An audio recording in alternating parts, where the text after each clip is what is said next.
Hey, MPD family, I just want to take a little bit of your time to discuss an issue that's come up. It's something that's come up already a few times, and I've addressed it a few times, but that's okay. I'll address it again. In 1997, I was an undercover police officer, as shocking as that may sound, and I was teaching a class. I started the class by saying that I was going to be using language that could be very offensive. And that was the point.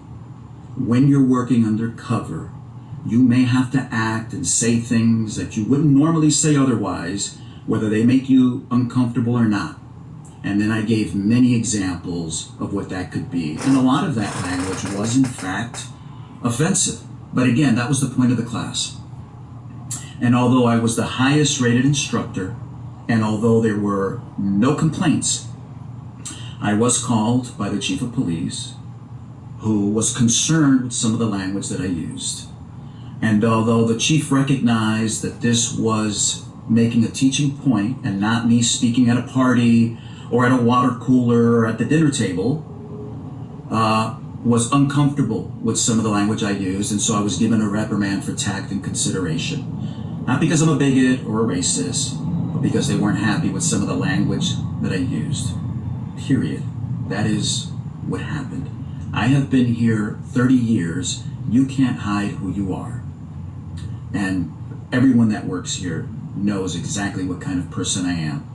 I have a record, and if you look at that record, whether it's civil citations because I know that petty marijuana arrests disproportionately affects people of color, which is why I put it in, whether it's pushing back on juvenile curfew because I know that it disproportionately affects people of color, or by having the staff right now that has the most black staff members in the history of this police department. And I can go on, but it doesn't matter. You can look at your record for yourself and make your own judgments. What I do find, though, terribly, terribly disturbing is that you have a group of individuals that would take the murder of George Floyd and use that for their own self-serving purposes to push their own agenda is disgusting. It's disgusting. The fact that we are being attacked just because we wear a uniform, and this is the time that you want to add to that now, is irresponsible. And this is a transformational time in our nation.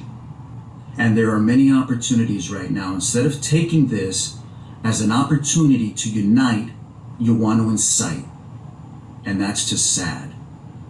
We have potentially a big day ahead of us today. And so I just want to finish by telling you, I appreciate you. Please be careful today. Back each other up. Look out for each other. God bless you.